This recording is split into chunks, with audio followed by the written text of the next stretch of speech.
Good afternoon, everyone. Good afternoon. Good afternoon, I ma'am. hope Good afternoon, ma'am. Good afternoon.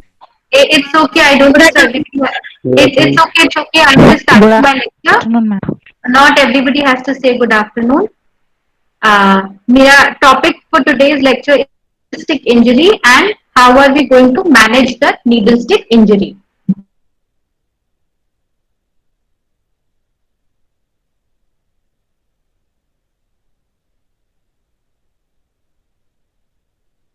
कौन कौन से organism transmit हो सकते हैं नीडल स्टिक इंजरी से? What is the cause? क्यों होती है needle stick injury? And how will we prevent the occupational injuries? And if somebody has gotten the needle stick injury, that person is exposed to needle stick, how will we manage? Some data I'm going to share, and what is the trend and how are we going to prevent needle stick injury? Needle stick injury can be occupational. Occupational मतलब जहाँ हम काम करते हैं, as doctors, as healthcare workers, we are working in your wherever you are working in your occupation. If you acquire, it is called as occupational injury. And then occupational injury can be divided into percutaneous or splash. Percutaneous means needle stick injury or any sharp injury. Today we are going to discuss needle stick injury. It can also be other sharp injury, as in if you are putting an injection and your vial breaks, the injection vial breaks, then that comes into sharp injury. तो दो तरह का injury हो सकता है, percutaneous needle stick injury, any other sharp injury.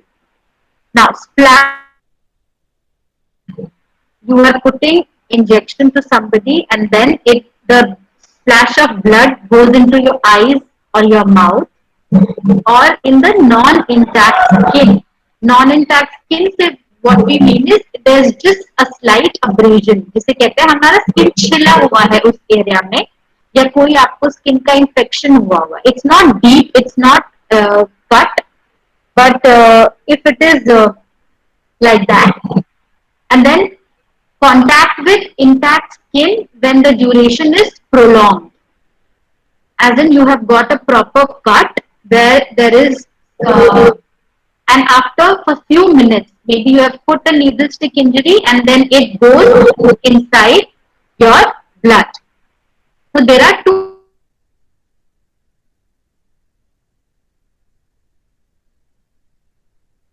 Now, what is the definition of needle stick injury? The term needle stick injury is a very broad term that includes injury caused by needles or other sharp objects. Sharp objects I explained, glass vials or surgical blades or any forceps that puncture the skin.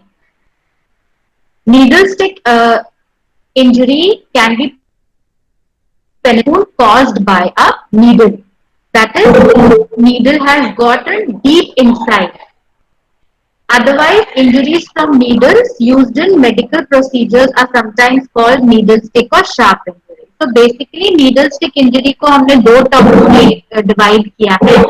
Injuries the sharp object. Sharp object can be glass vial, surgical blade, forceps, जो कि गलती से आपके skin को puncture कर देता है. What is the history of needle stick injury? That is, needle stick injury was transmission of human HIV virus, जो कि हम कहते हैं human T lymphocytic virus type HTLV3 infection to a healthcare worker in UK from a patient who was presumably infected while in Africa. इसका history needle stick का क्या है कि फर्स्ट टाइम एक यूके से पेशेंट था जो कि HIV वायरस जिसको किसी भी नर्स ने उसको इन्फेक्ट किया था. तो that is the first case. And India का फर्स्ट केस क्या था? एक nurse she was working in Calcutta. She got the infection from a HIV positive patient. So in India, it is in September 1998 when a nurse working in Calcutta got it from an HIV positive patient. organisms transmitted due to needle stick injury. There are a lot of organisms. Most important organisms जो है वो है hepatitis B, hepatitis C virus and HIV virus. These three organisms are the most important organisms transmitted by needle stick injury. There are few others also, जैसे CMV, TB, HSV, malaria, Ebola. All these are also, they are very rare, but they are not very common. The common which we need to remember is hepatitis B, hepatitis C, and HIV virus. Now we are looking at the transmission rate. Transmission rate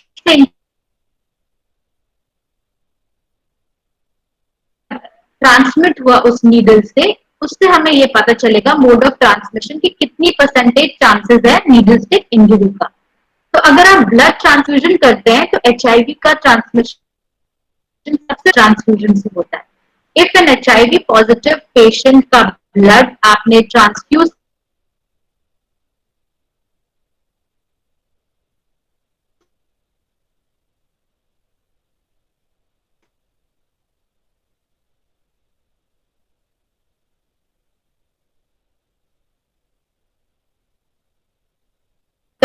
कराया तो 90 to 95% chances are okay.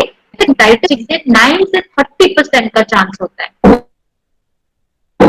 HCV का 1 से 1.8% chance होता है और सबसे कम chance HIV का होता है नीडल स्टिक एक्सपोजर से. तो अगर आपको नीडल स्टिक एक्सपोजर होता है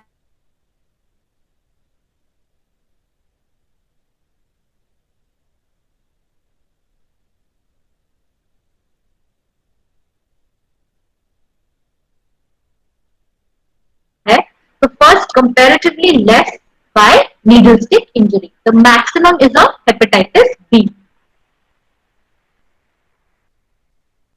Okay, so here this is a pie diagram showing the devices that cause the injury. So very rare, maximum number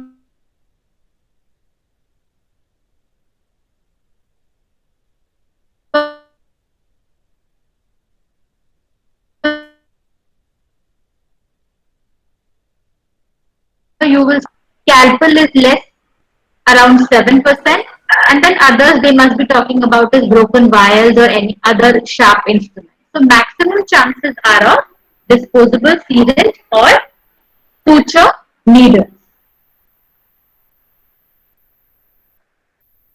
Now coming to what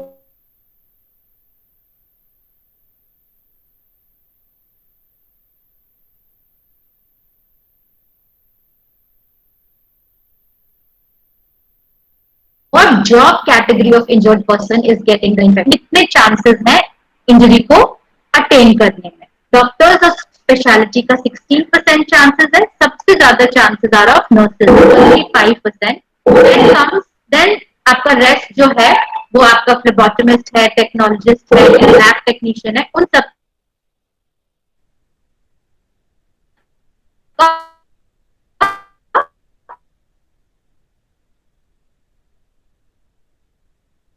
percent 5% ये सारा आता है. The maximum needle stick injury. अच्छा, अब इतना बात हमने किया how to get needle stick, how what job is getting. Now what should we do? How do we prevent the occupation? किस वजह से हमें, first of all we have to see किस वजह से हमें इन्फेक्शन हो रहा है.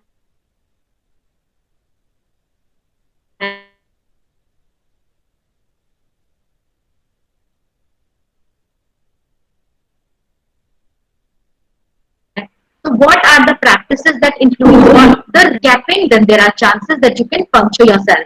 When you are transferring a body fluid between containers, handling and passing needles or sharp after use. आपने एक नर्स ने, एक हेल्थ केयर वर्कर ने एक नीडल को इंजेक्ट किया और आपने दूसरे पर्सन को पास किया कि प्लीज आप इसको बर्न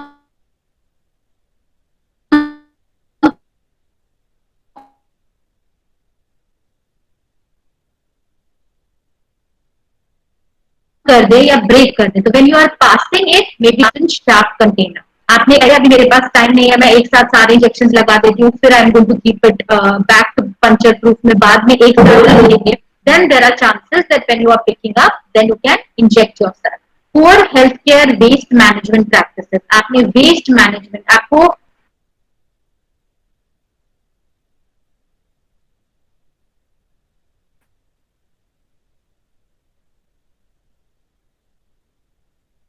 नीडल्स को कौन से बिन में डालना है, कहाँ डालना है अगर of needle stick injury. Recapping is very very important point. You don't have to recap immediately after injecting. You have to put that needle into a puncture resistant shaft. So we have to take care. We have to keep in mind all these points. How can we prevent occupational injury?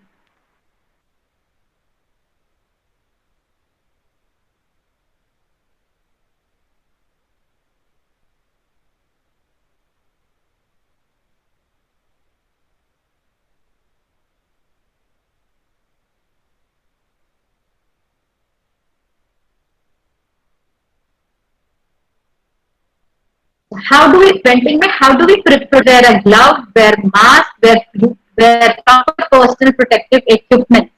So if you are following the compliance to universal work precaution, then you can prevent yourself from needle stick injury.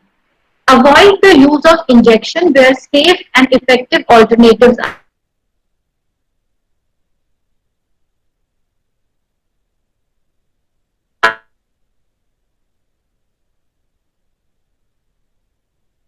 available. That is, you can हाँ कुछ गड़बड़ हो गया.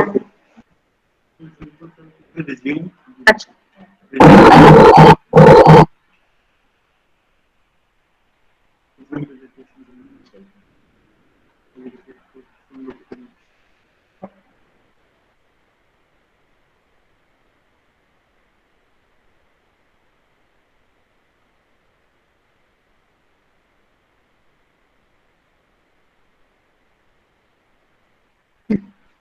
So we will injection when you can give a drug orally.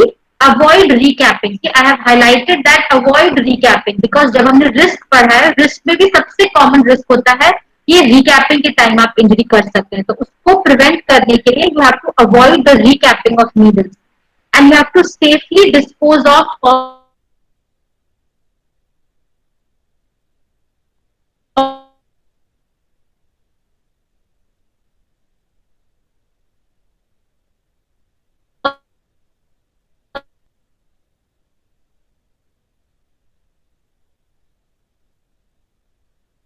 the needle after use. Dispose needle pictures showing not recap the needles. Performing activities involving needle and shaft in rush, they increase the likelihood of accidental exposure. So आप needle मत करें. There is no, once you have used the needle, please put it into a shaft container.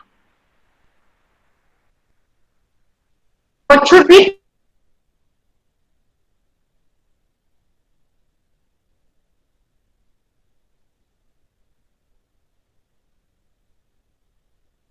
tell all the staff is that universal precaution, if somebody has gotten a needle stick injury or occupational exposure, you have to immediately tell whosoever is handling the thing. I think in KGMU, if you get an exposure, you have to go in the infectious disease department, Dr. D. Himanshu's department, and you have to report, and whatever the needed steps are be taken, they will take all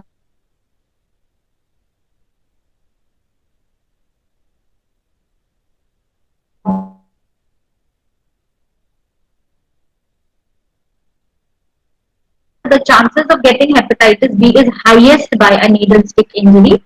So everybody, all the healthcare workers are advised to take a hepatitis B vaccine. And there should be a record injuries with injury register in each location. So this is very important.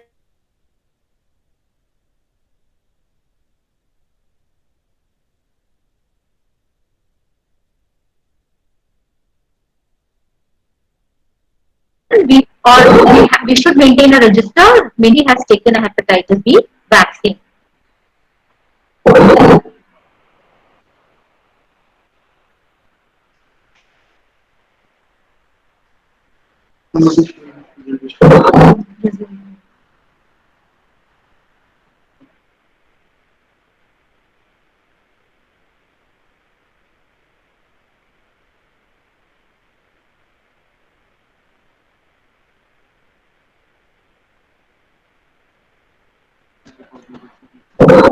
exposed to the injury.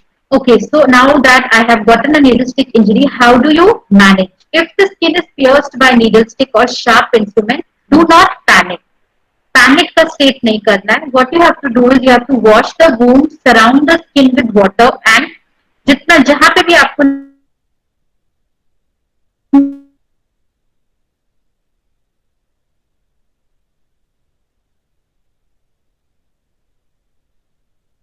Needle stick injury है उसको पहले आप soap and water से अच्छा हो जाएगा तो हमारा ठीक हो जाएगा. Do not prick cut finger in mouth. Mouth में बिल्कुल भी नहीं डालना है. Then that ways you are increasing the chances of infection. So as soon as the prick has taken, you should immediately wash your hands, wash your finger with skin and with soap and water. Do not scrub it. Do not squeeze the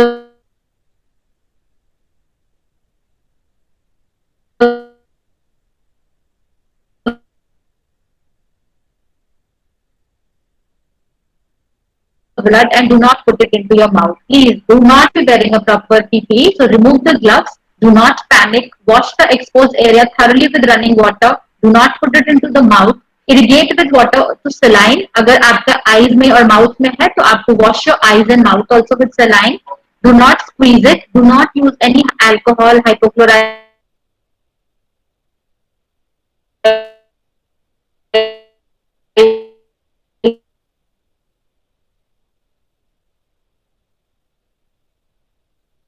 betadine, nothing. You just have to wash the cut with a step 2. What do you qualify to take any post-exposure prophylaxis? Post-exposure, now that you have got the exposure of needle stick, क्या सबको ही medicine लेनी होती है? कैसे करना है हमें? How do we manage? ये हमें पता होना चाहिए. तो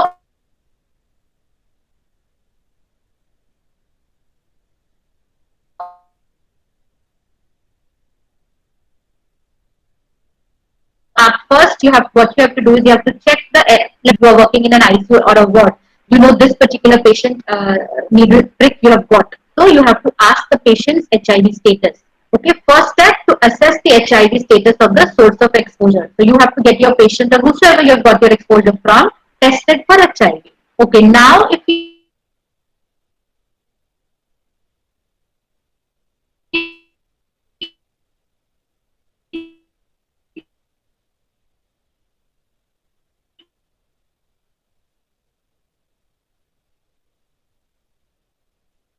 comes excess individual.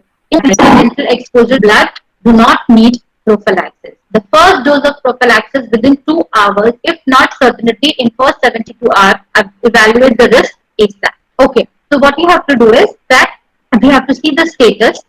If the person is HIV positive, then you don't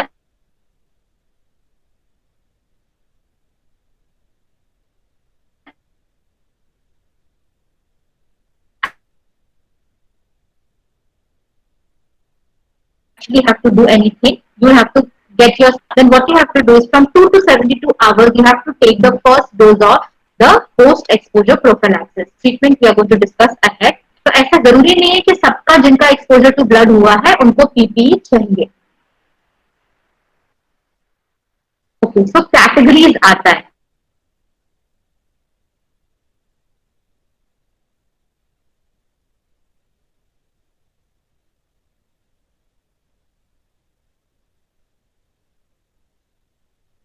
HIV अगर नेगेटिव है पेशेंट का तो इस HIV positive and clinically asymptomatic. तो जैसे हमने कहा आपने चेक किया HIV स्टेटस, HIV पॉजिटिव आया, लेकिन अगर वो नॉन HIV पॉजिटिव है और लॉन्गर टाइम से HIV पॉजिटिव है, उसे कोई भी सिम्टम नहीं है, then that is a low risk. But if he is HIV positive और वो अब एक स्टेज पे है, then the risk is pretty high.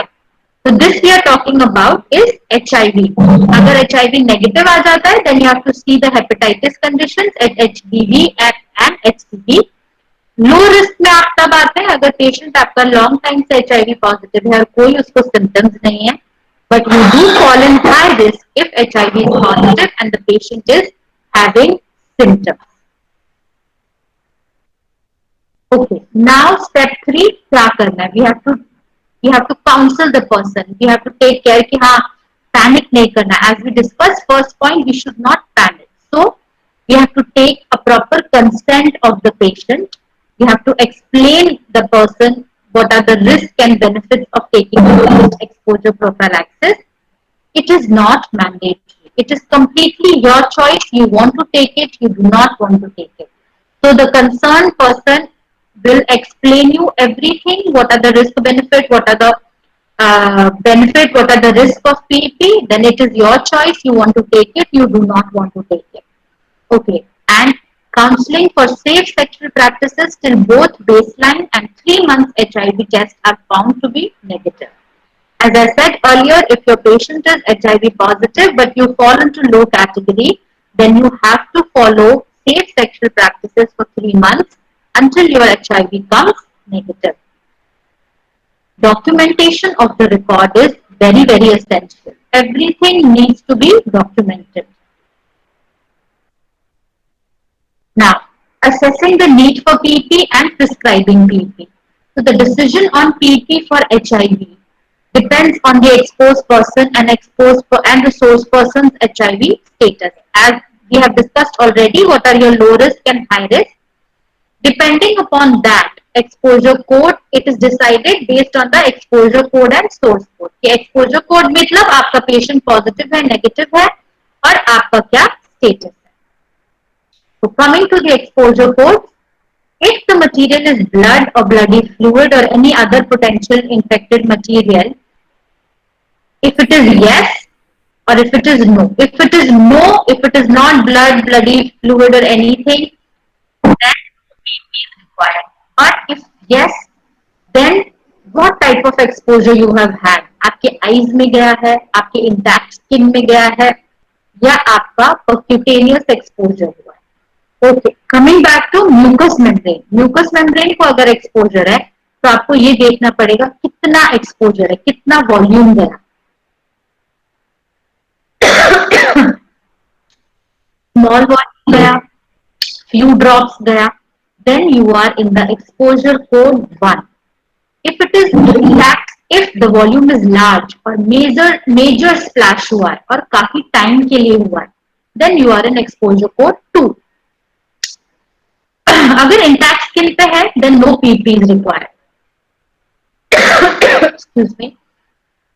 If percutaneous exposure, there is severity, then you have to check. अगर percutaneous है, percutaneous means directly needle अंदर puncture कर गया है, then you have to see the severity of the puncture. Solid needles है, superficial scratch है, then again you are in exposure code 2. But if it is hollow bore needle, very deeply injured, then you are in exposure code 3. So prophylaxis is given on all these exposure codes. Now, this was exposure code for the person who has gotten the infection. Now we are talking about the exposure source, means your patient.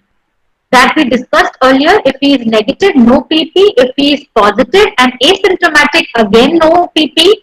If he is positive with symptoms, then you come into exposure, then source code 1 and 2. If the patient's HIV source is not known and वो patient discharge हो गया है, अब आप उसको find out नहीं कर सकते हैं, तो आपका भी source code unknown ही रहता है. Now comparing both the exposure and the source code, if both are 1, then no treatment is given, no prophylaxis is given. If your exposure code is 1, source code is 2, then PP for 28 days is given. If it is 3 or unknown and you are in a high prevalence HIV area, then also 28 days it is taken. Now what tablets, what medicines are to be given? That is tenofovir and lamivudine combination, that is given as PPE. Now coming to hepatitis B. Now we have discussed HIV exposure. Coming to hepatitis B, everybody should be vaccinated. All healthcare workers should be vaccinated against hepatitis B. Now what is the vaccination dose of hepatitis? 3 doses. 0 dose, second at 1 month and third dose at 6 months. So 0, 1, 6. Now seroconversion is usually seen to be 99% after completing the full course. If the person is not vaccinated, then you do not know the vaccination status, then you have to give the complete hepatitis B vaccine. What I'm trying to say is that I have never gotten a vaccine done and I get infected with a needle stick injury and the person is hepatitis B positive or not positive, but I have to get myself full complete hepatitis B vaccine. Now, hepatitis B vaccination after an accidental exposure to blood.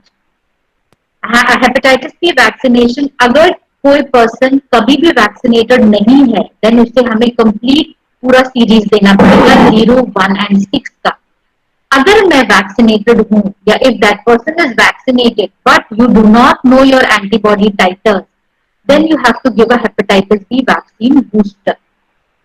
If you are vaccinated for more than 5 years, then also you have to give an hepatitis B booster.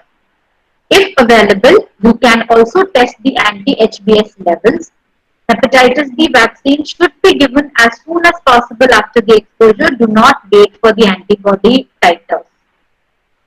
Okay, and वैसे the adequate level it should be more than 10.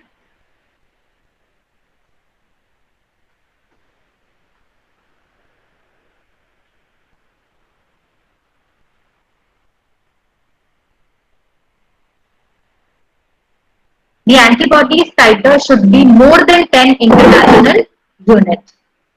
So coming to a hepatitis, if person is never vaccinated, you have to give a complete hepatitis B vaccine. If vaccinated but you do not know your antibody titers, then you have to give a booster. If vaccinated but more than 5 years, then also you have to give a vaccinated booster. If in your lab there is a facility to check in antibody level titers, then you should get the titers done and the titers should be more than 10 international units per liter. Now, coming to hepatitis C virus, presently there is no prophylaxis available for hepatitis C. There is no evidence that interferon, epigalated or not, without ribavirin is more effective when given during this time or when given during at the time of disease. So for basically hepatitis C virus, there is no post-exposure management.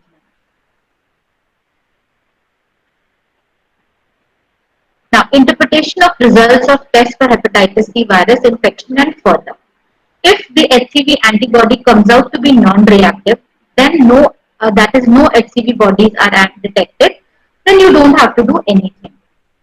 But if HCV antibodies come for the patient as positive, then you have to see that the patient has HCV infection. Then you have to get yourself tested for HCV. Now, HCV antibodies are reactive and DNA is also detected. Then that means the person has an active hepatitis C infection. And if the person and hepatitis antibodies are also detected and RNA is not detected, that means that is no current HCV infection. So no action has to be done. But if current HCV reaction is to be found in that person, then you have to take the treatment. Now, lab evaluation. Lab में हमें क्या करना है? You should get your baseline tested for HCV. Inform the consent for testing. Confidentiality of the test result must be ensured, and quick delay for PP if HIV testing is not available. Whatever said and done, you should get yourself tested, but you have to take the PPE immediately. Do not delay. As I said earlier, from 2 hours to 72 hours, you have to take. Within this time, you have to take a PPE for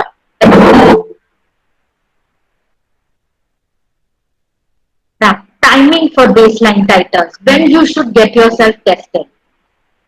In person taking PEP, that's the standard regimen. Then you have to get your HIV, HCV, anti-HBs. Anti-HBs means the antibody to hepatitis B, a complete blood count and transaminase. All these things you should get a baseline test. If a person is not taking any PEP, then you have to get an HIV, HCV and anti-HBs agent. Okay, so HIV, HBV and HCV testing of an exposed staff within 6 days of an exposure is recommended. Offer an HIV test in case of accidental exposure to blood, as positive HIV status may indicate the need to discontinue the PEP. The decision whether to test for HIV or not should be informed consent. That is ultimately to the person who is an exposed. So somebody who is taking a PP, the standard regimen of PP, then you should get all these three tests: HIV, HCV, and anti-hepatitis, complete blood counts, and transaminases. If you are not taking any prophylaxis, then only HIV, HCV, and antibody to the hepatitis. Pregnancy testing should also be available, but PP should be taken if it is not available. Now you have to follow up also the exposed person. Clinical monitoring of in PEP. You have to see if antibodies have developed or no. Blood donation के लिए you have to tell them do not do any blood donation. Do not do breastfeeding. If somebody has been exposed to HIV or hepatitis, no blood donation, no breastfeeding. Avoid pregnancy and drug ART centres में counselling जरूरी है. Now, how do we follow up? Follow up in weeks 2 and 4. You have to do complete blood counts complete blood counts. In week 6, you have to see the antibodies to HIV. Then 3 months, then 6 months. It is important to remember that person exposed to the risk of transmission of HIV is also risk of getting infected with hepatitis and HCV. So that also should be taken. Basically, what is the care pathway for PPE is assessment, you have to counsel, you have to prescribe, and then you have to follow up. It is just not that somebody who's gotten to needle stick injury, you give the treatment and then you let go the person. No, you have to do a proper follow up. You have to see that person is taking care. Is the person taking the prophylaxis properly? Has he done the 3 months of HIV tested or no? So all the provision has to be tested. This is an informed consent note that should be done at the microbiology section of a lab medicine. This proper needle stick injury protocol should be there. Now treatment given, we have to सारा assessment करना है आपको HIV का, hepatitis B का, then you have to give the treatment accordingly. This is the combination drug used for HIV, which I said tenofovir, lamivudine, epaminase. This is taken from there. What is the burden of the needle stick injury related diseases? 5% are caused by HIV, 32% is caused by hepatitis, and 40% is caused by HCV. As I discussed in the initial slide, chances of getting HIV from needle stick injuries are pretty less as compared to both the hepatitis infection. So you can see the burden. HIV is only 5%, but hepatitis B and C is lot of burden. Now, India and the CO countries, that is the Southeast Asian countries, they represent the maximum number of needle stick injury. More than half of the global cases are represented from our side because reuse of needles and syringes is a lot here.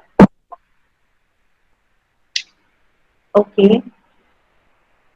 What is the changing trend of needle stick injury?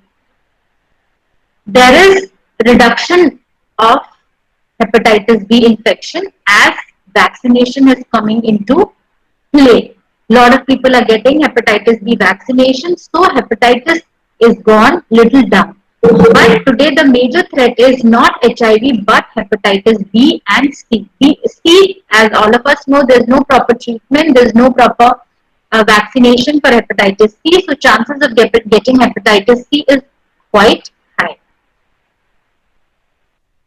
What is the summary? The needle stick injuries are known to occur frequently in healthcare settings and can be serious. Needle stick injuries can be prevented by use of newer, safer instruments. Safer instruments like instead of recapping needles, we should have some different needles. Prophylaxis should be taken immediately. There should be a maintenance of needle stick injury. Everything should be there. Thank you. Anybody has any questions? So I'll be taking the questions. Excuse me, ma'am. Yes. Ma'am ये needle stick injury होने के बाद कोई vaccine लगाई जाती है क्या? हाँ, अगर वो डिपेंड करता है कि नीडल स्टिक इंजरी आपकी किस वजह से हुई है, आपको पेशेंट का स्टेटस चेक करना पड़ेगा। और अगर पेशेंट का HIV स्टेटस पॉजिटिव, अगर हेपेटाइटिस बी का पॉजिटिव है तो आपको हेपेटाइटिस बी का वैक्सीन लेना पड़ेगा, अगर आपने अभी तक हेपेटाइटिस बी की वैक्सीन नहीं लिया है तो।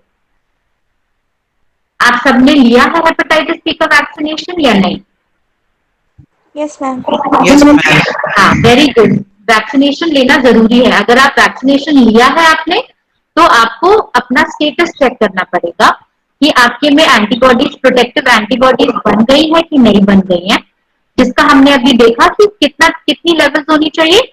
मोर देन 10 इंटरनेशनल यूनिट्स आपके एंटीबॉडीज का लेवल होना चाहिए। तो अगर आपकी इतनी एंटीबॉडीज हैं तो आप प्रोटेक्टिव है। अगर आपको किसी पॉजिटिव हेपेटाइटिस बी के पेशेंट से एक्सपोजर होता है तब भी।